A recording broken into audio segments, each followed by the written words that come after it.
ब्राह्मणांनी आज्ञा दिली, पतिव्रतेचा धर्म पार्वती आईला मेनकेनं सांगितला.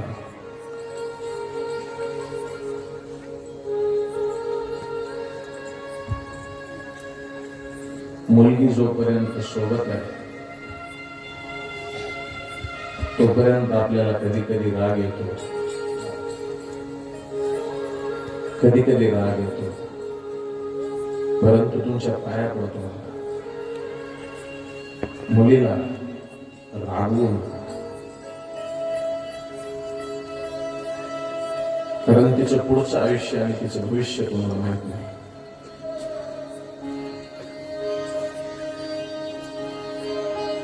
हिमाचल राजा असा खांबाला टेकून उभा आहे. अत्यंत अंतःकरणपूर्वक पार्वती आईला, फार छान आहे का मायबाप आपसात न बोलता एक 10 मिनिट करताय.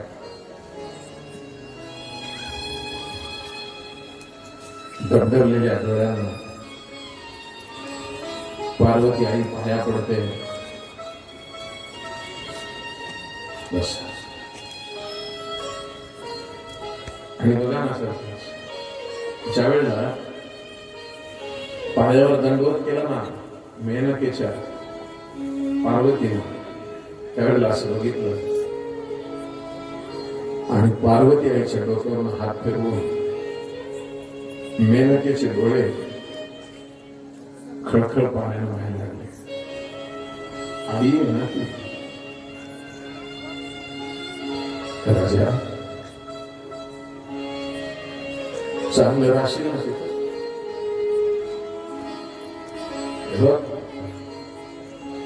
आयुष्यात किती दुःख आले तरी स्वतःच्या तोंडाने दुःखाचा एक चकार शब्दही कुणाला बोलायचा नाही. एका कोपऱ्यात बसून रडून घ्यायचं का, पण कधी स्वतःच्या वाणीनं कुणाला दुखवायचं नाही. कधी नाही. पार्वतीची वेणी घालणारी जी स्त्री आहे ना माया का, ती आली आणि तिनं असे हात जोडले. पार्वती बेटा, मला विसरणार नाही म्हटलं.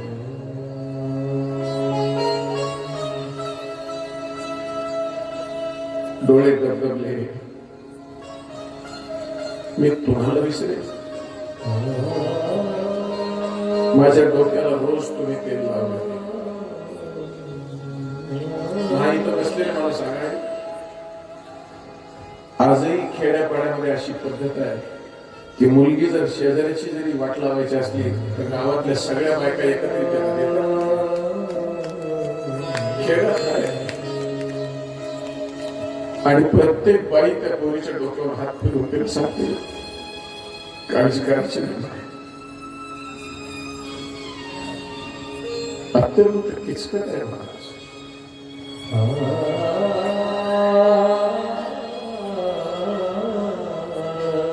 हिमवंत राजा एका कोपऱ्यात उभा आहे. पोरीचा बाप इथं बसलेले माझे सगळे ज्यांच्याकडे मुली आहेत, मी विचारतो हात सोडून, मला सांगा, तुम्ही वयस्कर झाल्याच्या नंतर तुमचीच पोरगी तुमच्या घरी येते आणि तुमच्या पाठीवर हात फिरवून तुम्हाला म्हणते, बाबा तुम्ही जेवण नाही करत पहिल्यासारखं, तुम्ही जर नाही खाल्लं तर आम्हाला हक्काचा चपला सोडायला उंबरा शिल्लक नाही करायचं.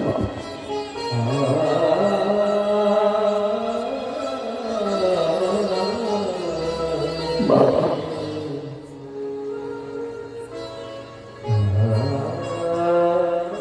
घटना म्हणून नाही सांगत, वस्तुस्थिती सांगतो. एखादा माणूस मरत नसेल तर गल्लीतली सगळी माणसं म्हणतात पोरीला सांगितलं आणि मग पोरगी येते आणि पायाला हात लावून म्हणते, बाबा मी आले, माझ्याकडे बघा ना, तुमची चिमणी आली, बाबा तुमची बाहुली आली आहे, बघा ना. आणि त्यावेळेला तो बिमार पडलेला बाप एकदा डोळे उठून बघतो आणि त्याच्या डोळ्यातून दोन्हीकडून पाण्याचा धारा गळतात आणि स्वतःच्या मनाला तो असं सांगतो की बस आता मी मरायला मोकळा झालो. आणि तीच मुलगी घरात जाऊन आईच्या गळ्याला मिठी मारते, म्हणते, आई बाबा मला बोलत नाही.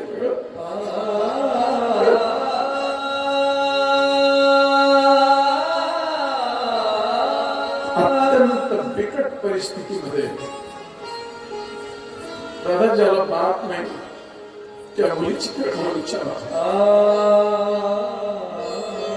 म्हणून माझी विनंती आहे बसलेल्या सगळ्यांना, ज्यांच्या घरी मुलगी नसेल, एखाद्या गरीब मुलीला दत्तक घेऊन तिचं कन्यादान करा.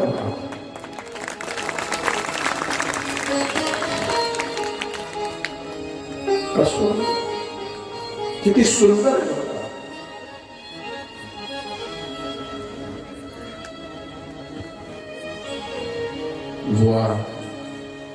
ज्या वेळेला किती गोट्यातला हेमंत राजा सौदान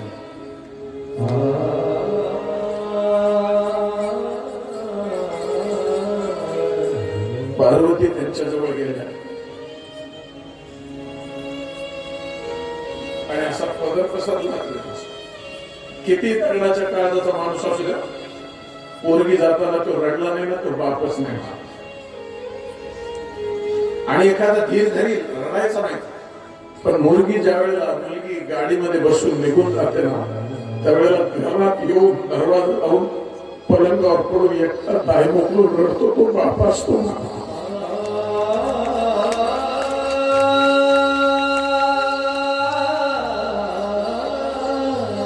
हात पसरले, आई मला एक वस्तू मागायची, देशी माग ना मला. अगं हे सगळं राज्य तुझं आहे बेटा, तुला काय पाहिजे ते घे. आई जोपर्यंत गळ्यामध्ये मंगळसूत्र नव्हतं तोपर्यंत हे राज्य माझं होतं, मला एक कळत आहे. पण आज मला तुझ्या घरून भीक पाहिजे देशी. तू माग राजा, जे मागशील ते मी द्यायला तयार. ही काय म्हणली माहिती आहे, सगळेजण आतुर होते पार्वती काय मागे. ही म्हणली, तुला खरं सांगू, माझे बाबा आहेत ना वयस्कर झाले. एखाद्या वेळेला तुला रागात जर बोलते तर त्यांना वापस बोलू, कारण त्यांना स्वतःच दुःख सांगायला दुसरं कोणी नाही घ्यायचं.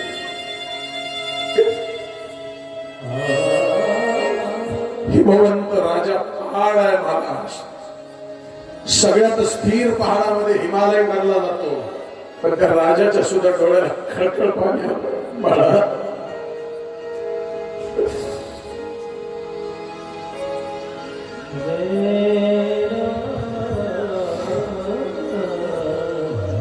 बाबा मी येऊ. हिमाचल राजाने तिच्या डोक्यावर हात ठेवला. बेटा हे घर तुझ्यासाठी कधी मोठं आहे.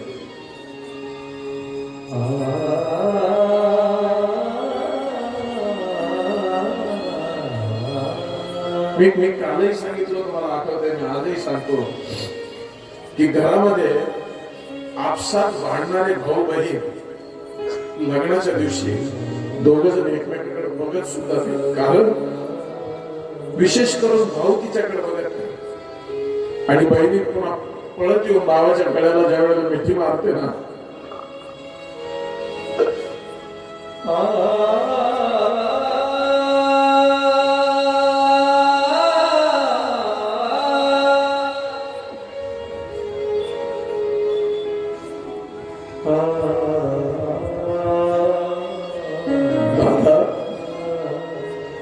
थोडं लवकर घरी येत जा.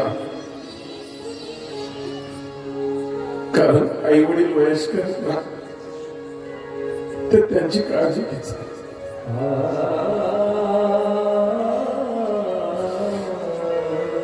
घरामध्ये मुलगी गेल्याच्या नंतर ज्या दिवशी महाराज बाप ताटावर बसायला नको म्हणतो, हीच माऊली आहे, परत एकदा उभी राहते, त्यांच्या शेजारी जाऊन म्हणते खावा लागेल. तसं जगता येतं का कुठं? नारी जीवन की यही कहानी, आंचल में दूध और आंखों.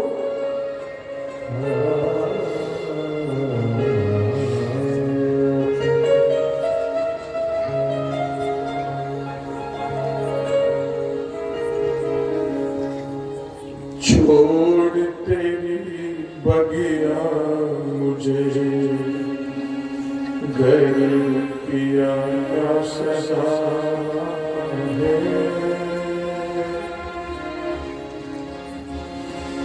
बेटी घर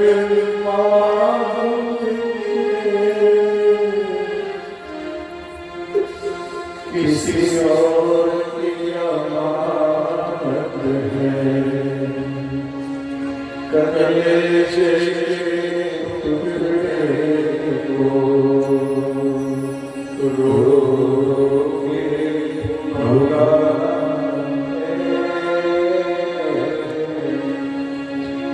हिमाचल बदले माझ्या पोरीला चांगलं सांभाळ.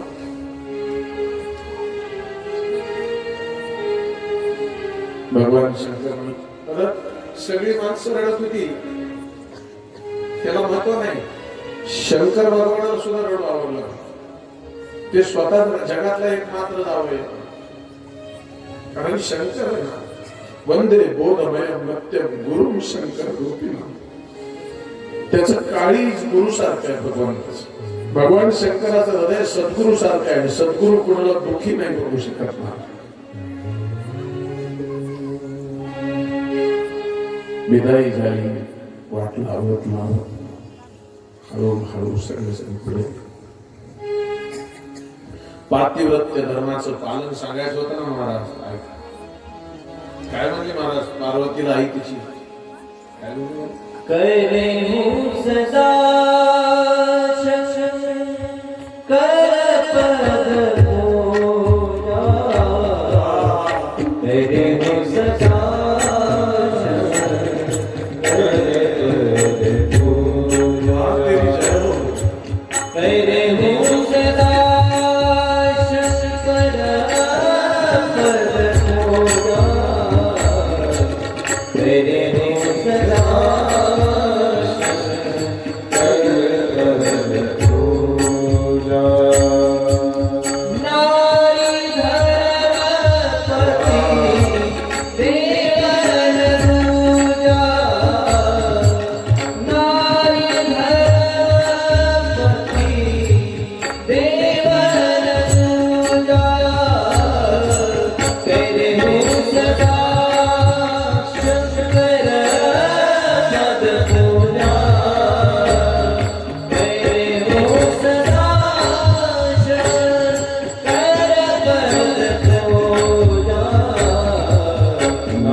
पातिव्रत्य धर्माच्या पालनाची विधी सांगितली जात होती. कथा ऐकताना लक्ष द्यायचं. धन्यां पतिव्रता नारी नान्या पूजा विशेषतः. पावनी सर्व लोकानां सर्व पापौघनाशिनी. याचा अर्थ असा आहे, पार्वती रोज शंकराच्या पायाची पूजा कर. काय सांगितलं? काय सांगितलं? रोज शंकराच्या पायाची पूजा करा. हे फक्त आई सांगू शकते, मम्मी नाही. पायाची पूजा कर बाळा. हो आई. आणि बघ बेटा, सासरच्या लोकांनी कधीच तुझ्या बापाच्या घराकडे असं बोट करून दाखवू नये की ही त्याची मुलगी आहे. इतकं जप. मी म्हणली आई त्याची नाही काळजी करायची, मी तुझी आहे. पार्वती म्हणतात. ते म्हणले बघ बेटा, सावित्री, लोपामुद्रा, अरुंधती, शांडिल्या, शतरूपा, अनसूया, लक्ष्मी, स्वधा, सती, संज्ञा, सुमती, श्रद्धा, मैना आणि स्वाहा या पतिव्रता आहेत. यांचा सन्मान ब्रह्मा, विष्णू, महेश सर्व देवता करतात. म्हणून तू सुद्धा शंकराची पूजा करून या पतिव्रतेच्या यादीमध्ये सहभागी हो. त्याला म्हणायचं संस्कार. आणि तुला काय तिथं त्रास झाला की मला फोन कर, ही संस्कार नाही, ही तक्रार. त्याला काय भ्यायचे, ही भेलेली असते तिला भेऊ देत नाही.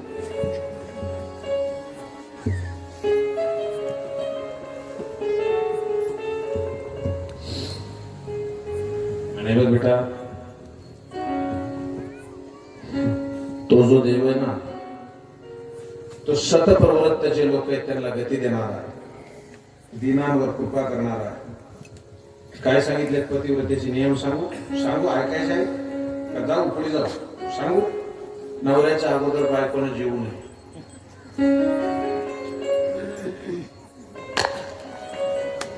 याचा अर्थ असा नाही की नवऱ्याने बोलत फिरवा 5-5 वाजता. यांची जेवढी जिम्मेदारी तेवढीच आपली जिम्मेदारी आहे.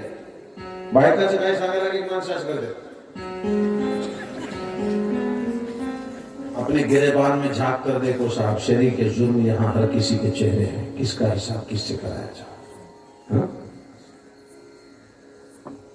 लोकांना बोलताना फक्त एकदा स्वतःला विचारा, तू कसा आहेस का म्हणून, नंतर बोला. बडबड केली माऊलींनी महाराज. काय बडबड, रिकामे तोंड करू गेले बडबड, तरी गीते ऐसे गोळा तोडले, याला बडबड म्हणतात. पण आपलं वेगळं, अनंत वाचाळ परळ ती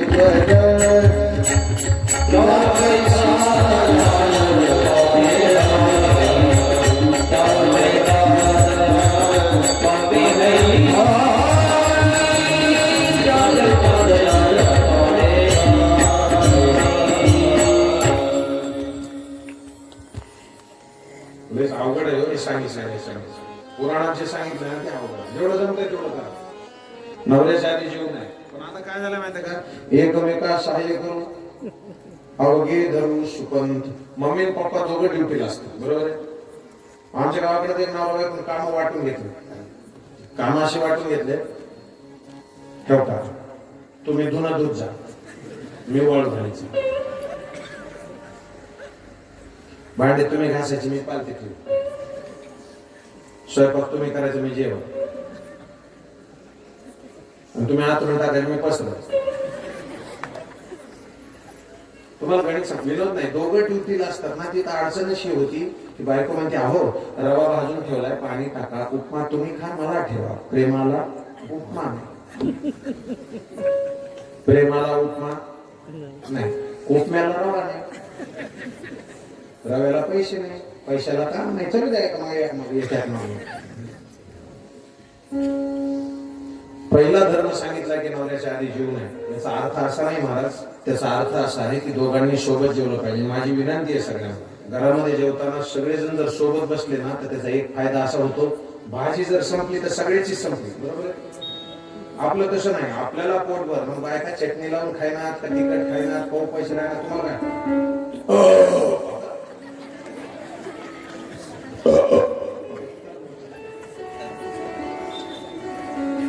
सोबत जेवण जा, संपलं तर सगळ्याच संपलं, बरोबर. चटणी तर सगळ्यालाच चटणी, भुरकी तर सगळ्यालाच भुरकी, असं काय तुम्हाला का वाजा. दुसरा टप्पा आहे, मालक जर गावाला गेले तर स्त्रीने मेकअप नाही केला पाहिजे. घ्या किचकट गोष्टी मी तुम्हाला काय सांगितलं, जेवढं पाळता येते शक्य होते तेवढं पाळा. तिसरी गोष्ट अशी आहे की नवऱ्याला प्रतिउत्तर नाही दिलं पाहिजे, त्याच्यावर रागावलं नाही पाहिजे. याचा अर्थ तुम्हाला परवानगी दिली असा, यत्र नार्यस्तु पूजन्ते तत्र रमन्ति मातरः. जिथं नारीची पूजा होते देव तिथं राहतो. म्हणून रामकृष्ण परमहंसांनी शारदा मातेची पूजा केली, आई समजून. हे समजून घ्या. अजून एक आहे. दुसऱ्याच्या घरी जास्त वेळ बसून समजून घ्या. शेजारणीला जास्त हितगुज करू नये. घरच्या उणीवा शेजाऱ्याकडे बसून सांगू नये. आणि आपला तर थडाक असतो, सोन्याच्या पप्पाला आजची पात अक्कल नाही. नाहीच त्याला म्हणून तर लग्न केलं. चुकीचे अर्थ काढू नका प्लीज. मी काय बोलतोय त्याचा मी जिम्मेदार आहे, तुम्ही काय ऐकता त्याचा मी जिम्मेदार नाही. पातिव्रत्य धर्माचं पालन सांगितलंय शास्त्रामध्ये. पतीला शिवरूप मानून त्याची पूजा केली पाहिजे. पतीशी खोटं नाही बोललं पाहिजे. याचा अर्थ पत्नीशी तुम्ही खोटं बोलायचं नाही असा बोलत नाही. बायकोला खोटं तुम्ही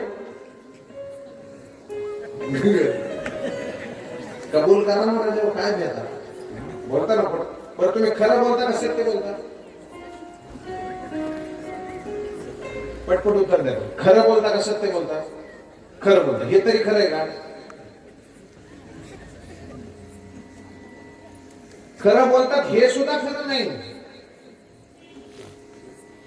नेहमी लक्षात ठेवा, खोट्याला लेकर बाळ जास्त असतात. याचा अर्थ तसा नका काढू ज्याला जास्त लेकर ती खोटं. खोट्याला लेकर बाळ जास्त असतात याचा अर्थ असा आहे की जो माणूस खोटं बोलतो त्याला जास्त खोटं बोलावं लागतं, ते पहिलं झाकण्यासाठी. आणि अजून एक वाक्य सांगतो, खोटं बोलणाऱ्या माणसाला सगळं लक्षात ठेवावं लागतं मी काय काय बोललोय. आणि खरं बोलणाऱ्या माणसाला सगळं विसरून गेलं तरी चालतं. म्हणून सच बोलो और भूल जा, झूठ बोल कर याद में मात्र. शंकराकडे जाणाऱ्या माणसाला सत्य जमलं पाहिजे. त्याला असत्य जमत नाही. पहिला धडाक्यात ते येतो पुढे. आता इथं बसले सगळ्यांना महादेव आवडतो का नाही? पण समजा इथं जर असं एवढं निघालं, एवढं म्हणतात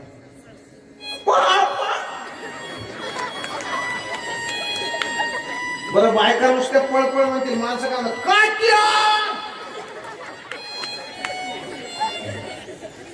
अरे काट्या म्हणजे काय?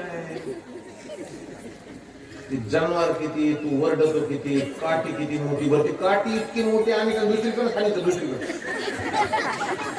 काठी कुठे ती दुसरीकडे.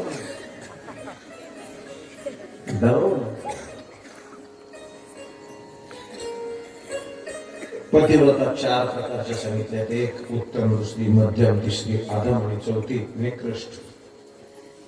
जे 4 सूत्र पुरुषांसाठी महिलांसाठी दोघांसाठी सांगा ना. हो, डायरीवर लिहा.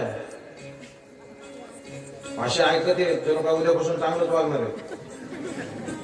हो, आणि एकदा संपलं. एकदा अशीच कथा केली एका खेड्यात. कथा सुटल्यावर बायका चालल्या. मी जातो कसं असतं ते बायका. मी पायी चाललो होतो, ते ऐकत होतो मी गपचूप. अंधार पडलेला ना. एक बाई म्हणायची चांगलं सांगताय बघ काय बी म्हणे. दुसरी काय म्हणे नाही, अगं त्यांचा धंदा देतो.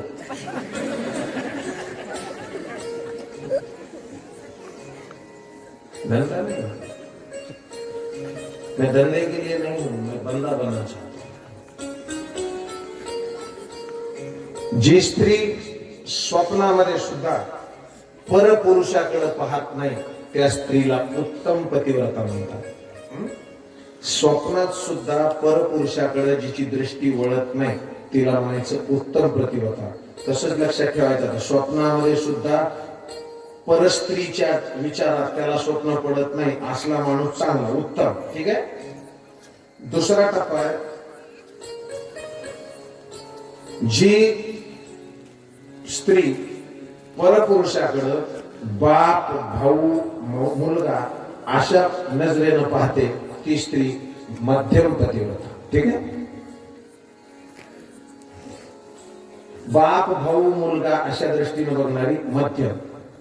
तसंच आई, बहीण आणि मुलगी अशा दृष्टीने बघणारा माणूस मध्यम. ठीक आहे. जमलं का? लक्षात ठेवा महाराज, डोळ्यात पाप आहे आणि हिने पाप केले ना गज घालते, गज डोळ्यात पुन्हा.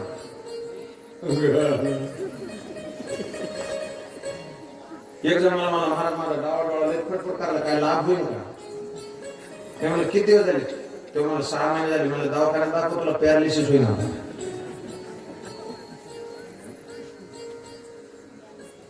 मध्यम तिसरा टप्पा आहे जी फक्त धर्म सांभाळायचा म्हणून चुकीचं वागत नाही, ते आधम. तसं आपण कीर्तनात बसलो कथेत बसतो म्हणून फक्त चुकीचं वागायचं नाही, असे जे आहेत ना ते आधम.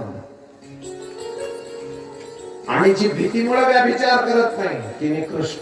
तसं आपण भीतीमुळे फक्त लोकांकडे चांगलं बघत असतो तर आपण निकृष्ट आहे. तुम्हाला उत्तम व्हायचं असेल तर पराई नारी रखुमाई समान असं झालं तरच तुम्हाला उत्तम होता येईल.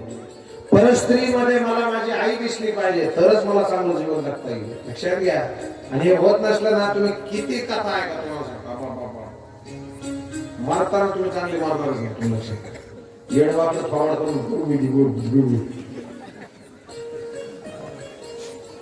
पातिव्रत्य धर्माचं पालन सांगितलंय. आणि त्याच्यानंतर हे शिवप्रिये तू लोकमाता आहेस, कुळवंताची लेक आहेस, अखिल विश्वेश्वराची तू स्वामिनी होणार आहेस. महाराज असंच म्हणजे ना महाराज ते हरू म्हणे नेनिजे जैसे सा देवी स्वरूप तुझे तैसे नित्य नूतन देखीजे गीता तत्व. आणि मग वरात वापस जाण्यासाठी निघाली. आई लेख विरहाच्या कल्पनेनं रडत होत्या. पार्वतीचं रड ऐकून सगळेजण रडायला लागले. आणि गर्गमुनी यांनी समजुतीच्या 2-4 गोष्टी सांगितल्या. वराड तिथून निघालं. एकीकडे वराड असंच निघतं बरोबर आहे, दुसरीकडं दिलवाने दिले.